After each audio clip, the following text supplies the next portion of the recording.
ராயபுரம் சட்டமன்ற தொகுதியை பொறுத்தவரை,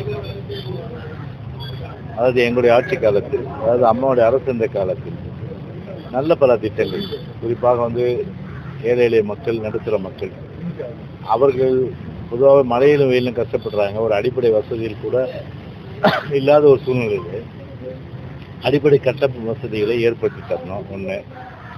ரெண்டாவது, திடீரென்று ஒரு தீப்பிடிக்கின்ற சூழ்நிலையில் குடிசை வீடுகளில் இருந்து விடுகின்ற சூழ்நிலை, உடைமைகள் வந்து ஒரு பாழ்படுகின்ற உடைமைகள் வந்து பாழ்படுகின்ற ஒரு சூழ்நிலையில் ஒரு பெரிய இழப்பு ஏற்படுகின்றது, உயிரிழப்பு ஏற்படுகிற நிலையில் கிட்டத்தட்ட தொகுதி முழுவதும், அதாவது 91, 91, 96, 2001, 2006, 2011, 2016, 2016, 2021 இந்த காலகட்டங்களில் எங்கே திரும்பினாலும் அந்த அடுக்குமாடி வீடு கட்டினது யாருன்னா அம்மாவுடைய அரசில் ஒரு தொகுதி சட்டமன்ற உறுப்பினராக மக்கள் நலத்தில் அம்மா நலத்தோடு கட்டணும்.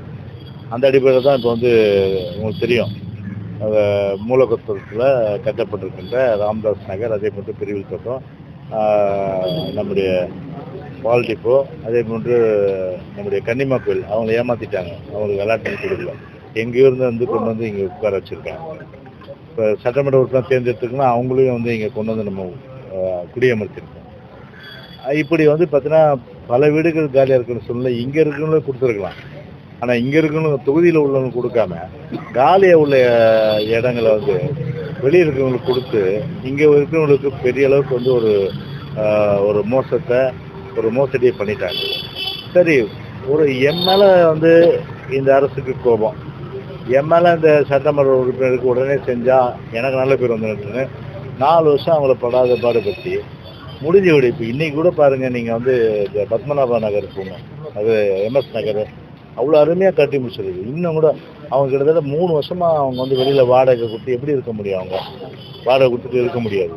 வாடகை வந்து என்ன 1000, 2000 கொடுக்குறாங்க. கிட்டத்தட்ட பார்த்தீங்கன்னா அவ்வளோ வந்து இன்றைக்கி வந்து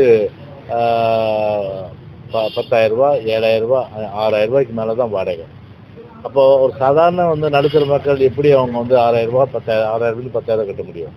அதை உணராமல் அதையும் அப்படியே கிடப்பில் போட்டாங்க. ஸோ அப்படியே பார்த்தா எம்எஸ் நகர் வந்து கட்டப்பட்டு அப்படியே இருக்குது.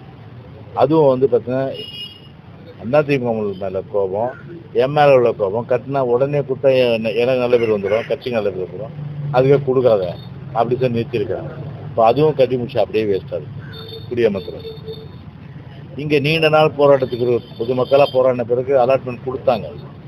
கொடுத்த அலாட்மெண்ட் பார்த்தீங்கன்னா அடிப்படை வசதியான லிஃப்ட் அவசியம். அந்த லிஃப்ட் ஆப்ரேஷன் சரியாக இல்லாததுனால என்னாச்சு, இப்போ ஒரு குழந்தையும் அதே போல் தாய்மார்கள் உள்ளே மாட்டிட்டு செல்ஃபோன் இல்லைன்னா என்ன கதியாக இருக்குது அவங்களுக்கு? செல்ஃபோன் மட்டும் அவங்க எடுத்துன்னு போகலன்னா கண்டிப்பாக கம்யூனிகேஷனே கட்டாக இருக்கும். ஒரு 3-4 பேர் அங்கே வந்து மயக்க போட்டு விழுந்து மோசமான நிலைமைக்கு போயிருப்பாங்க. அந்த ஒரு செல்லிட தொலைபேசி எடுத்துன்னு போனதுனால கம்யூனிகேஷன் கொடுத்தாங்க, வெளி உலகத்துக்கு தெரிஞ்சுது. இப்படி வந்து ஒரு மக்களை வஞ்சிக்கின்ற, மக்கள் எக்கெடுக்கிட்டு போனால்னு என்ற அளவுக்கு தான் இந்த ஆட்சியினுடைய அந்த செயல்பாடு இருக்குது. சரி, போதராஜ நகர், அதாவது சீனிவாசபுரம், அதே போன்று நம்ம மின்ட் மாடர்ன் சிட்டி, இங்கெல்லாம் வந்து முழுமையாக வந்து கிட்டத்தட்ட பல வருஷமாக வந்து மக்கள் கஷ்டப்பட்டுருக்க நிலையில் ஒரு போக்குவரத்தே கிடையாது. ஒரு அவசர தேவைக்கு, ஒரு பிரசவத்துக்கு, ஒரு நோய் இப்படி மருத்துவமனை சேர்க்கணும்னா மணிக்கணக்கில் காத்திருக்கணும். ஸோ யாருமே இதுவரை சுதந்திரம் பெற்று இவ்வளோ காலமாகி கூட அப்போ ராயபுரம் தொகுதியோடு இணைக்கலை. 2012 ராயபுரம் தொகுதியோடு இணைச்ச பிறகு அந்த வட்டத்தையே இதற்குண்டான அந்த கோப்புகள்லாம் எடுத்து அதை வேகப்படுத்தி நிதியை ஒதுக்கணும். நிதியை ஒதுக்கி அதில் கஷ்டமே என்னென்னா அந்த கேர்டர் என்று சொல்லக்கூடிய, அதாவது நம்ம இது வந்து மெயின் பிரதான ஒரு வழி, அதாவது சென்ட்ரல்லேருந்து புறப்படுகின்ற அத்தனை ரயில்களும், அது டெல்லியாக இருந்தாலும் சரி, நெல்லூராக இருந்தாலும் சரி, ஆந்திர பிரதேஷ், அதே போன்று பீகார், இந்த மாதிரி ஒரிசா எல்லாம் இப்படி தான் போகணும். ஸோ மெயின் லைன் வாங்க.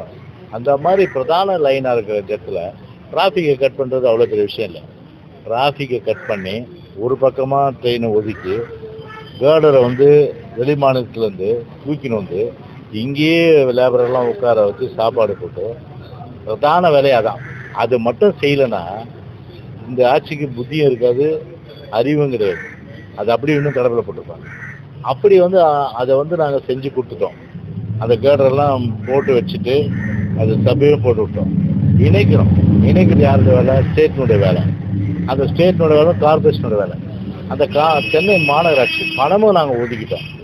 அதை போய் ரிவைஸ் எஸ்டிமேட் போட்டு அதுக்கு திருப்பி எதிர்ட்டு காசு வரணும்னு பண்ணாங்கன்னு தெரியல. இப்படி காசு வரணுன்றதுக்காக ரிவைஸ் சென்டர் விட்டு அதில் வந்து கமிஷன் அடிக்கின்றதுக்காக அப்படியே கிடப்பில் போட்டு இப்போ வந்து இன்னும் வேலைகள் வந்து ஆரம்பிக்கப்படாமல் மக்கள் கஷ்டப்பட்டுட்டு இருக்க நிலைமை அது. இது வந்து என்ன, அதிமுகவுக்கு நல்ல பேர் வந்துடும், எனக்கு நல்ல பேர் வந்துடும், அதுக்காக இதை கிடப்பில் போட்டுட்டு மக்கள்லாம் திரண்டு எழுந்த பிறகு இந்த மேன்றாங்க, ஜூன்ன்றாங்க, ஜூலைன்றாங்க, ஆகஸ்ட்ன்றாங்க, ஒரு வேலையும் ஆகலை. அப்படியே தண்ணி தேங்கின மழை, அந்த மழை நீர் தேங்கினது அப்படியே தேங்கினபடி தான் இருக்குது. கொசு உற்பத்தி நிலையமாக தான் அது ஆகிருக்குது. கொசு உற்பத்தி பண்ணுற நிலையமாக தான் அது ஆகியிருக்கு.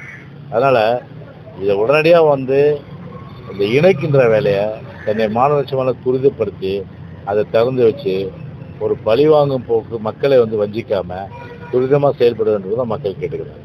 ஓகே.